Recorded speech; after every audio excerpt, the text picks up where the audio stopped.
오늘 아침에 함께 나눌 하나님의 말씀은 누가복음 7장 36절부터 50절까지입니다. 한 바리새인이 예수께 자기와 함께 잡수시기를 청하니 이에 바리새인의 집에 들어가 앉으셨을 때에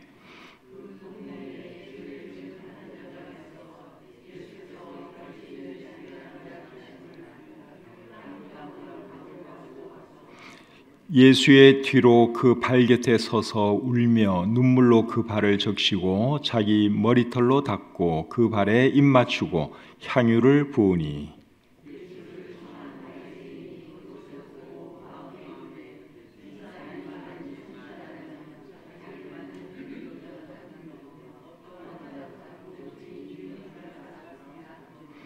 예수께서 대답하여 이르시되 시몬아 내가 내게 이를 말이 있다 하시니 그가 이르되 선생님 말씀하소서.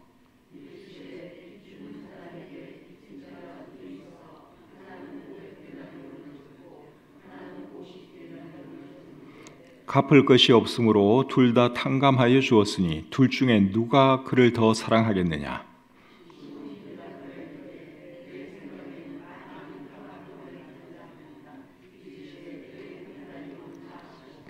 그 여자를 돌아보시며 시몬에게 이르시되 이 여자를 보느냐.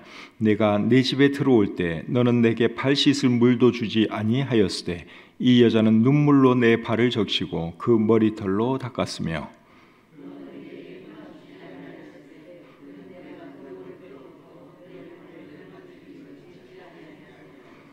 너는 내 머리에 감람유도 붓지 아니하였으되 그는 향유를 내 발에 부었느니라.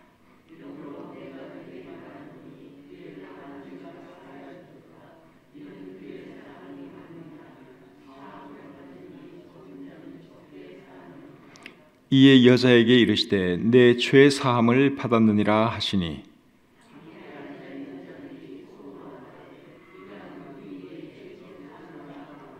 예수께서 여자에게 이르시되 내 믿음이 너를 구원하였으니 평안히 가라 하시니라. 아멘.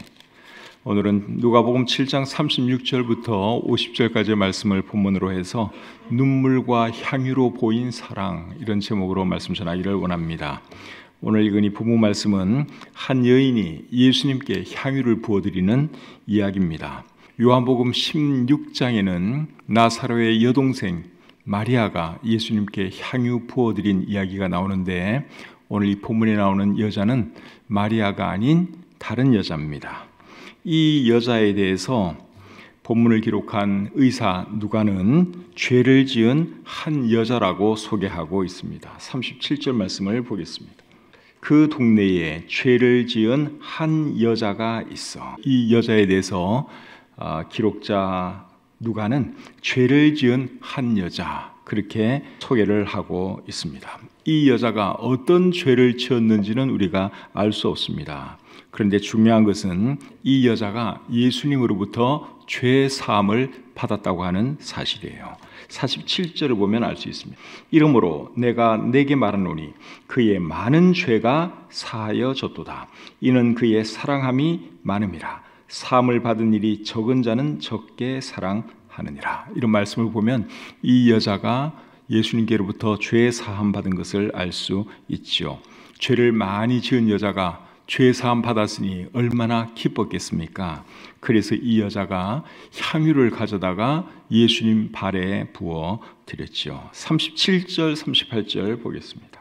그 동네에 죄를 지은 한 여자가 있어 예수께서 바리새인의 집에 앉아 계심을 알고 향유 담은 옥합을 가지고 와서 예수의 뒤로 그 발 곁에 서서 울며 눈물로 그 발을 적시고 자기 머리털로 닦고 그 발에 입 맞추고 향유를 부으니, 향유는 그 당시에 굉장히 값비싼 물질이었습니다. 요한복음 12장에서 마리아가 예수님께 부어드린 향유의 값어치는 300데나리온 정도 되는 향유였습니다. 한 데나리온은 그 당시 노동자들의 하루 일당입니다. 오늘날 하루 노동자 일당을 15만으로 계산을 하면 300데나리온 같으면 얼마가 되는 겁니까? 4,500만 원이 되는 거죠. 하루 일당이 20만 원으로 계산을 하면 6천만 원이 되는 겁니다. 그러니까 마리아도 그렇고 오늘 이 본문에 나오는 여자도 그렇고 향유를 예수님께 부어드렸는데 그 값이 굉장한 것을 우리가 알 수 있지요. 그러니까 이 여자는 어쩌면 자기의 전 재산일 수도 있어요. 자기가 오랫동안 모은 그것을 예수님에게 부어드린 것이죠. 향유를 예수님의 어디에 부어드렸습니까? 예수님의 발에 부어드렸습니다. 요한복음 12장에 나오는 마리아는 예수님의 어디에 향유를 부어드렸죠? 그 여인도 예수님의 발에 부어드렸습니다. 원래 향유는 머리에 부어드리는 것이 정상인데 예수님이 너무 귀한 분이다 보니 머리에는 감히 부어드릴 엄두를 못 내고 예수님의 발에 부어드린 것입니다. 향유를 부어드리기 전에 이 여자는 예수님의 발치에 서서 한참을 울었습니다. 울 때 여자의 눈에서 눈물이 떨어집니다. 여자의 눈물이 예수님의 발에 닿았습니다. 그러니까 여자가 어떻게 합니까? 자기의 머리카락으로 예수님의 발을 닦아드리죠. 자기의 눈물이 묻은 예수님의 발을 자기의 머리카락으로 닦습니다. 그리고는 그 발에 입을 맞추고 자기가 가져온 향유를 부어드리죠. 38절 말씀을 다시 한번 보겠습니다. 예수의 뒤로 그 발 곁에 서서 울며 눈물로 그 발을 적시고 자기 머리털로 닦고 그 발에 입 맞추고 향유를 부으니 예수님의 은혜와 사랑이 얼마나 감사했으면 이 여자가 이렇게 했겠습니까? 이 여자를 보면 요한복음 8장에 나오는 여자가 생각납니다. 서기관들과 바리새인들이 음행을 하다가 현장에서 붙잡힌 한 여자를 예수님께 데려왔죠. 그리고 예수님께 말합니다. 모세는 이런 여자를 돌로 쳐 죽이라고 말씀을 했는데 선생께서는 뭐라고 말씀하시겠습니까? 그런 질문을 했습니다. 예수님께서 그들의 질문에 아무 말씀을 안 하시고 몸을 굽혀서 땅에 뭔가를 쓰셨습니다. 사람들이 계속 다그치니까 예수님이 일어나셔서 조용히 한 말씀 하셨죠. 죄 없는 자가 먼저 돌로 치라. 그리고는 다시 땅에다가 계속 뭔가를 쓰셨습니다. 예수님의 말을 들은 사람들이 양심의 가책을 느끼고 그 자리를 떠나갔습니다. 그 자리에 예수님과 여자만 남았어요. 다 사라졌을 때 예수님이 그 여자에게 묻죠. 그 말씀은 직접 한번 찾아보는 게 좋겠는데 요한복음 8장 10절 11절 제가 한번 읽어드리겠습니다. 예수께서 일어나사 여자 외에 아무도 없는 것을 보시고 이르시되 여자여 너를 고발하던 그들이 어디 있느냐? 너를 정죄한 자가 없느냐? 대답하되 주여 없나이다. 예수께서 이르시되 나도 너를 정죄하지 아니하노니 가서 다시는 죄를 범하지 말라 하시니라. 그곳에 있던 사람들은 죄인이기 때문에 어차피 이 여자를 정죄할 자격이 없었습니다. 그러나 예수님은 죄가 없는 분이시죠. 예수님은 죄가 없는 분으로서 그 여인을 정죄하려면 할 수 있었어요. 그런데 예수님은 정죄하지 않으시고 그 여자를 용서해 주셨죠. 이것이 예수님의 사랑입니다. 그 여자는 평생 예수님을 잊지 못했을 거예요. 평생 예수님께 감사한 마음으로 살아갔을 것입니다. 요한복음 8장에 나오는 이 여자가 오늘 본문에 나오는 이 여자는 아니겠죠? 그런데 같은 여자일 수도 있겠다는 생각도 저는 해봅니다. 같은 여자인지 다른 여자인지 우리가 알 길은 없어요. 그런데 두 여자의 공통점은 두 여자 다 예수님의 은혜와 사랑을 입었다는 사실입니다. 예수님의 은혜와 사랑에 너무너무 감사해서 본문에 나오는 이 여자는 귀한 향유를 예수님의 발에 부어 드린 것이죠. 그런데 이 사건이 일어난 이 집의 주인은 이 여자가 한 행동에 대해서 도저히 이해가 되지를 않았습니다. 그래서 예수님이 이 집의 주인에게, 이 집 주인의 이름은 시몬입니다. 이 사람은 바리새인이에요. 이 집 주인에게 여자가 왜 그런 행동을 했는지 설명을 해 주십니다. 41절부터 43절 보겠습니다. 이르시되 빚주는 사람에게 빚진 자가 둘이 있어 하나는 500데나리온을 졌고 하나는 50데나리온을 졌는데 갚을 것이 없으므로 둘 다 탕감하여 주었으니 둘 중에 누가 그를 더 사랑하겠느냐? 시몬이 대답하여 이르되 내 생각에는 많이 탕감함을 받은 자니이다. 이르시되 내 판단이 옳다 하시고, 예수님이 집주인 시몬에게 왜 이 여자가 그런 행동을 했는지 예수님이 설명을 해 주신 거예요. 예수님의 핵심은 뭡니까? 이 여자가 많은 용서를 받았기 때문에, 큰 용서를 받았기 때문에 이 여자가 감사해서 그렇게 한 것이다. 예수님이 설명을 해 주었습니다. 그러고는 예수님께서 이 여자의 행동과 그리고 바리새인 시몬, 이 집주인의 행동을 비교해서 또 말씀을 하십니다. 44절부터 46절 보겠습니다. 그 여자를 돌아보시며 시몬에게 이르시되 이 여자를 보느냐? 내가 네 집에 들어올 때 너는 내게 발 씻을 물도 주지 아니하였을 때 이 여자는 눈물로 내 발을 적시고 그 머리털로 닦았으며, 너는 내게 입 맞추지 아니하였을 때 그는 내가 들어올 때로부터 내 발에 입 맞추기를 그치지 아니하였으며, 너는 내 머리에 감람유도 붓지 아니하였을 때 그는 향유를 내 발에 부었느니라. 손님이 집에 오면 발 씻을 물을 주든지 아니면 귀한 손님일 경우에는 발을 씻어주는 것이 그 당시의 문화였습니다.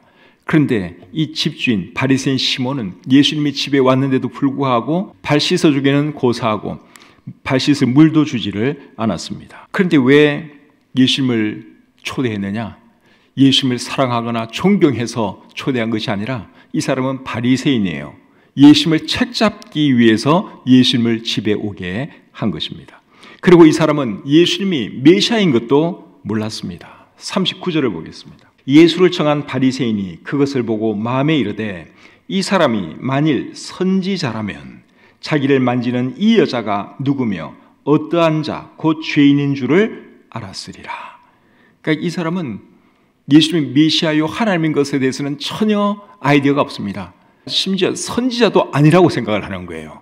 선지자 정도만 돼도 지금 자기를 만지는 이 여자가 어떤 종류의 여자인지 금방 알 텐데, 이 예수라는 사람은 메시아는 고사하고 선지자도 못 되는구나, 그렇게 지금 생각을 하고 있는 겁니다. 거기에 비해서 이 여자는 예수님이 메시아인 것도 알고 있었고 그리고 자기가 죄인인 것도 알고 있었죠. 그런데 이 시몬은 자기가 전혀 죄인이라고 생각도 하지를 않아요. 그러니까 이 여자는 죄인이라고 그렇게 규정을 하면서도 자기 자신은 그냥 의롭게 생각하는 그러한 사람이었습니다. 그런데 결국 예수님께로부터 의롭다함을 받은 사람은 누구였습니까? 이 여인이에요. 이 여인. 죄 많은 이 여인이 예수님께 죄 사함을 받았죠. 사람이 여러분 죄 사함 받고 구원받기 위해서는 두 가지를 분명히 알아야 됩니다. 첫째는 자신이 죄인인 것을 알아야 하고, 두 번째는 예수님이 메시아요 하나님인 것을 알아야 합니다. 그 두 가지를 확실히 알고 예수님을 믿을 때 죄 사함 받고 구원받을 수 있습니다. 47절부터 50절 보겠습니다. 이러므로 내가 네게 말하노니 그의 많은 죄가 사하여 졌도다. 이는 그의 사랑함이 많음이라. 사함을 받은 일이 적은 자는 적게 사랑하느니라. 이에 여자에게 이르시되 내 죄 사함을 받았느니라 하시니, 함께 앉아있는 자들이 속으로 말하되 이가 누구에게 죄도 사하는가 하더라. 예수께서 여자에게 이르시되 내 믿음이 너를 구원하였으니 평안히 가라 하시니라. 예수님에 대한 여자의 믿음과 사랑을 보시고 예수님은 두 가지를 말씀을 하셨죠. 첫째는 뭡니까? 내 죄 사함을 받았다 하는 것이고, 두 번째는 내 믿음이 너를 구원했다 하는 말씀입니다. 여기서 믿음은 누구에 대한 믿음이에요? 예수님에 대한 믿음이죠. 예수님에 대한 그 믿음 때문에 이 여인이 구원받을 수 있었고 죄 사함 받을 수 있었던 것이죠. 그래서 이 두 가지를 알고 예수님을 믿을 때 사람은 구원받을 수 있다 하는 것이죠. 그리고 구원받은 사람은 어떻게 살아야 되겠습니까? 예수님의 은혜와 사랑에 늘 감사하는 마음으로 살아야 하는 것이죠. 이 여자가 그렇게 살았습니다. 저와 여러분도 그렇게 살아갈 수 있기를 우리 주님의 이름으로 축복합니다.